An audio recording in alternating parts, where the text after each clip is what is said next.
Hello, and welcome to the Magic is in You podcast. This podcast is designed to empower you to tune in, tap in, and turn on the magic that is already within inside of you, for you to own your badassery, step into your greatness, allow yourself to shine your light authentically. This podcast is designed to empower you to intentionally cultivate a life that lights you the fuck up so that you can own your badassery and really create the impact that you desire to see, not just in your life, but in those around you and in the world around you. My name is Kelsey Holmes, and I am a life and mindset coach, multi-passionate entrepreneur. I empower badass women entrepreneurs who are ready to step in and own their magic, to own their badassery that they know is already within inside them, to elevate self-worth, self-trust, and self-confidence, thus growing our self-love so that we can show up powerfully in our businesses and create the impact we desire to see in this world. I'm so excited you're here today for episode number 5. Holy shit, I can't believe this is episode number 5 already. This has been a giant leap out of my comfort zone, into the unknown, into the world of curiosity, possibility, expansion, elevation, and just adventure. And I'm super excited to be here today. Today, we're going to chat a little bit about curiosity and how following our curiosity is a way of tapping into our magic. Tuning into our magic is through following our thread of curiosity. So I want to take it back just a little bit to back when I was just a young little kid and following my curiosity, and how it literally led me 20 years ago on the path of personal development and self-growth. So when I was going into high school, I was terrified of heights, and this was a little bit of an issue for me growing up here in Northwest Montana, going on hikes, skiing, just driving some of the roads around here. The heights would wig me the fuck out to the point where I was having, now in hindsight I understand, but basically really nasty panic attacks, like in the middle of a hike, in the middle of a ski run, trying to rock climb. Oh my gosh, for the first time at the fair, I got like 7 feet off the ground and just completely broke down, and I couldn't stop holding onto the wall because I was too scared to let go and let the belay line take me. Anyway, so I was terrified of heights as a kid, right? And as I was going into my freshman year of high school, there was a high ropes course at my high school. And this high ropes course was just super rad looking, super intriguing looking. I had a ton of curiosity around this. I saw my sister do it in a program, a summer program that she was able to be a part of. And I was like, I want to do that. So I figured out what class it was that did the high ropes course, because it was only one class at the entire high school that actually utilized this epic high ropes course that we had there. And the class was called Adventures in Personal Development. I had no idea what the class was about aside from the name and the fact that they used the high ropes course. And I wanted to overcome my fear of heights so that I could do all of the fun things that I desired to do here in Northwest Montana. So I really wanted to just jump into this fear, knowing that if I did the scary thing, hopefully it wouldn't be so scary anymore. If I allowed myself to push myself outside my comfort zone, maybe it wouldn't be so scary anymore. And so this is something that intuitively I knew at 14 years old, and I'm kind of impressed with myself just looking back in hindsight, because at the time it wasn't I'm gonna go better myself. It was just hey, this fear is stopping me from doing the things that I really desire in my life. I've got to get over this fear so that I can go rock climbing and skiing and do these things that really interested me. But this fear of heights was holding me back from participating in them. And so the stars aligned for me to get into this class, Adventures in Personal Development. It was one period a day out of the whole entire high school. So, I don't know, a bunch of hundreds of students. It was only 15 or 20 students that got to take this class each semester. And I managed to get in there my freshman year, my first semester of my freshman year. And it was so scary. The height bit, that is, right? Like getting on the ropes course and trying to climb was so terrifying. We were belaying each other in class, like our peers were belaying us. So that's like when one person is harnessed on the ground and they've got like the other end of the rope that you're climbing up, they're the belay team. They're the ones who are going to keep you safe. So if you fall, they catch you, kind of thing, with the ropes. Anyway, that part was terrifying. But the rest of the class, I found so much fun. I really enjoyed the rest of the class. I, as a freshman, was in there with sophomores, juniors, and seniors, so all upperclassmen and a couple other freshmen in there. And I found the class to be really fun. We did personality tests, we did numerology, we did trust falls, we did different group activities, really focused in on cultivating leadership and personal development skills and understanding each other as peers in a group, but also understanding ourselves. And I found the class fascinating. I really enjoyed it. And then the heights, I would just like, every time we'd get on the ropes course, I'd be like bawling my eyes out, shaking like uncontrollably as I was trying to climb up. And as soon as I'd get down, I'd be like, I made it. And each time I climbed, I got a little bit more confident, a little bit less teary, a little bit less shaky, and a lot of it like more confident off the ropes course, because each time I did it, it was like building that confidence and building that trust within myself, to the point where the instructor actually asked me to be a class aide. Now, this was going to be an opportunity for me to every semester for the rest of my high school career be a class aide, like getting just like a partial credit and actually helping teach the class and do like the back end side of the class and a bunch of other stuff. Anyway, so I jumped at the opportunity. I was not, I think I shared this in a previous podcast, but I was not a studious student. I really struggled in reading and writing and had been in like special reading programs from the time I was 6 years old until, I was still in special reading programs at that point. So my whole like school career, essentially, I was in like these special like classes to help me read better because I couldn't read at like the normal level or whatever. So I really did not care for school.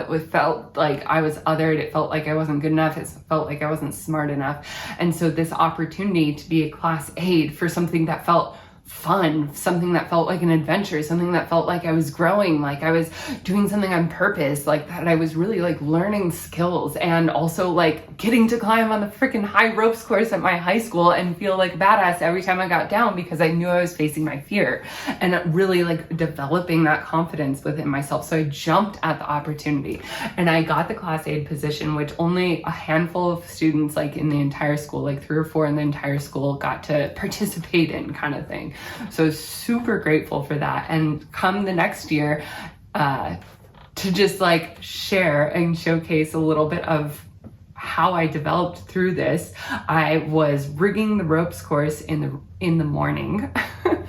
I'm getting like a little fluttery. Anyway, I was rigging the ropes course one morning. The year after I had started this aide position. And it was like a dewy, damp morning, and rigging the ropes course meant that we were taking as aides, taking all of the ropes literally that the students would tie into up and free climbing with like a couple of clips that we'd clip into these like staples as we were climbing up. If you're watching on YouTube, you can see all these hand gestures that I'm making here. But we would clip these, what we called lobster claws, that were attached to our harness. It was 2 lanyards that were attached to our harness, and each time we took a step, we were supposed to like clip our lobster claw into the next staple. And these staples started at 10 feet so that we had removable pegs down low so that nobody would climb it in between like classes, right? So nobody could jump the fence and get up top, and liability and all that. Anyway, so long story short, long explanation of how this little thing works short. I was climbing one morning and I had just gotten up to the 10-foot part and I was still climbing. I forgot to clip in. I slipped and I fucking fell on the ropes course, something that I was terrified of. And because of the way I was climbing as an aide, I wasn't actually clipped in at that point yet. I had forgot to clip in that morning, just like one of those things. And so I fell, and one of the removable pegs that we would put on as we started climbing before we were able to clip in actually caught my harness and then dug into my stomach and ripped my stomach open to end up having this like 8-inch long gash, checkmark gash in my stomach. A bunch of stitches, I like took a trip to the ER and the ambulance, like the whole nine. And needless to say, it totally freaked me the fuck out because I was already terrified of heights. I was working really hard to overcome that fear of heights. I'd finally gotten a little too confident, maybe a little too cocky on this, having overcome my fear of heights, and got to the point where I just forgot to clip in. It was that split second. I was reaching down to grab my clip to go clip in, but my foot slipped before I could actually get the lobster claw on the staple. So I just fell. Anyway, needless to say, I didn't climb anymore that fall. It was like October at that point, living in Montana. We were about to have snow. So this was a seasonal thing. The high ropes course was a seasonal thing. And so the next spring, after I had recovered from my fall, for the most part, like I still have like numb areas on my stomach actually because all the nerves were sliced so deep.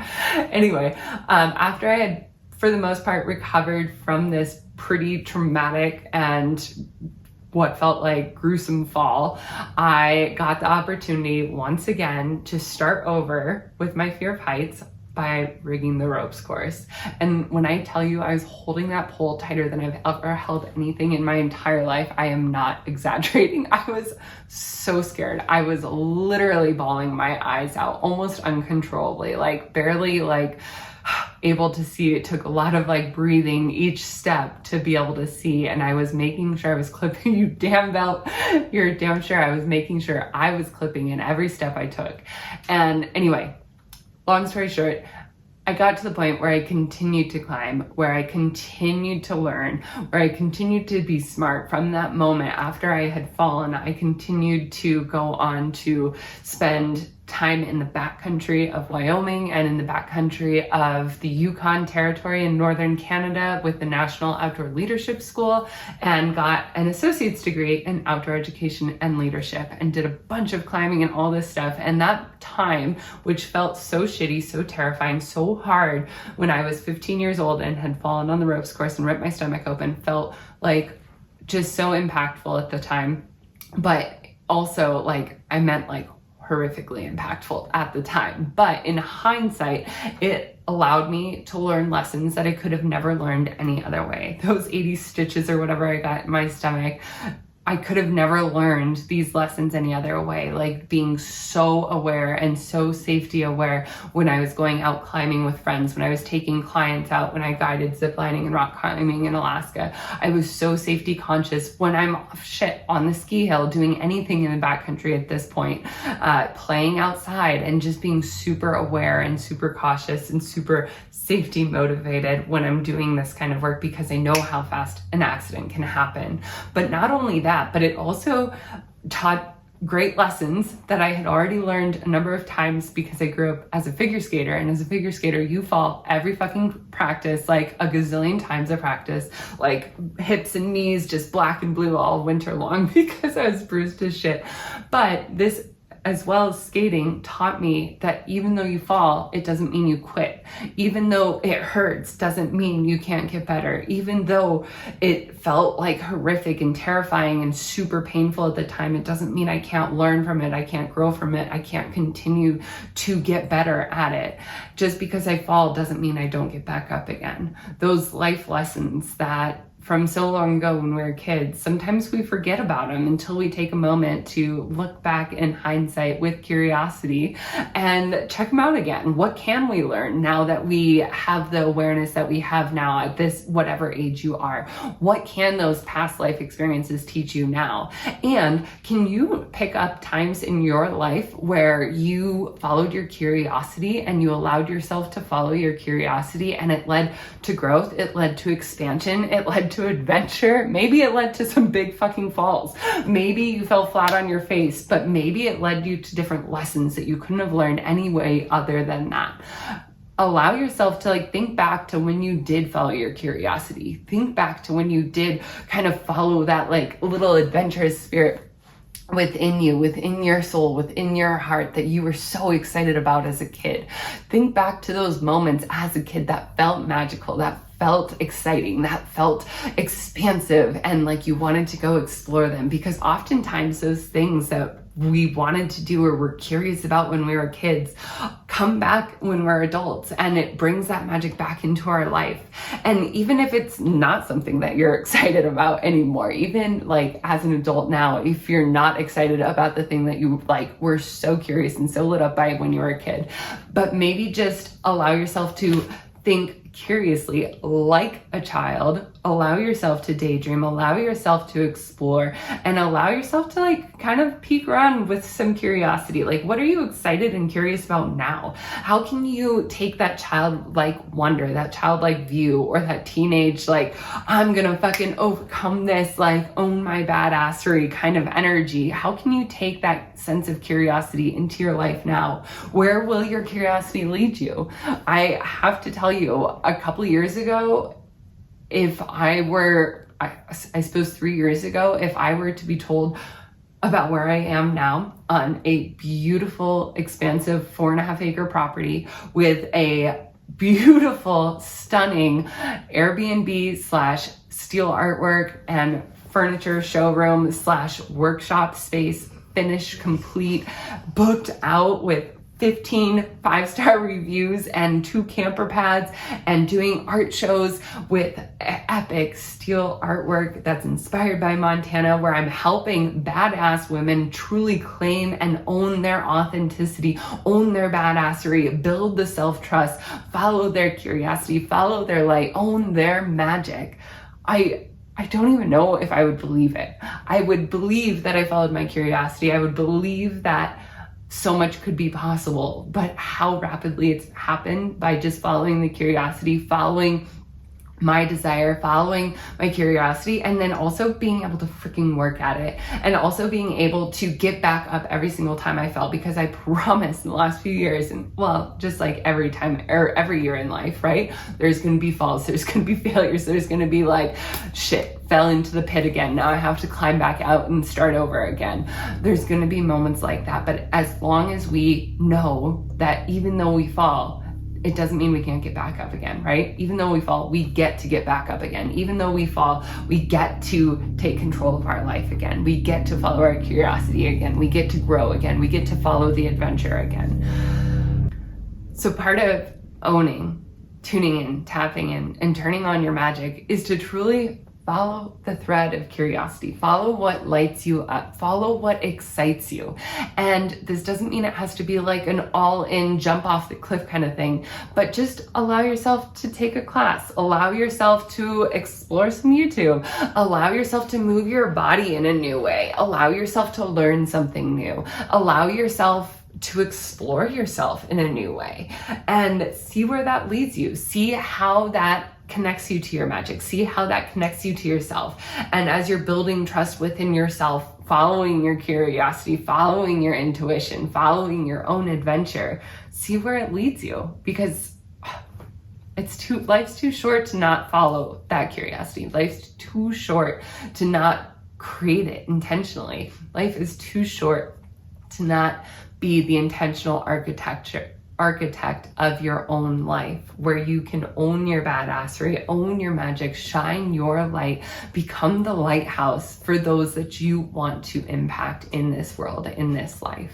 If you're like, okay, Kelsey, this is all great and dandy and fine, but like, I don't even know where to start by following my curiosity. If you want a little bit of help of directing where you're gonna take this adventure, where you're gonna allow yourself to be led by curiosity, which direction you want to go, if you want help mapping that out to become the intentional architect of your life, designing your life on purpose, with intention, with purpose, with impact, if you want help with that, I'm currently offering single one-on-one calls for just $111 right now through the end of August to celebrate the kickoff of this podcast, The Magic is in You. So if you are interested in learning more, click the link below, and I'm so excited to continue to grow this podcast, to continue to follow my curiosity, and to empower you to follow yours, to create the impact that you desire to see in your life, to own your magic, to own your light, to cultivate your self-confidence, your self-worth, self-trust, and self-love. Because, dear, this life is too short to do anything but. Anyway, in love, light, and so much gratitude, go out there. You are a badass. You are worthy. You are deserving of everything you desire in your life. I hope you have a beautiful rest of your day. Peace.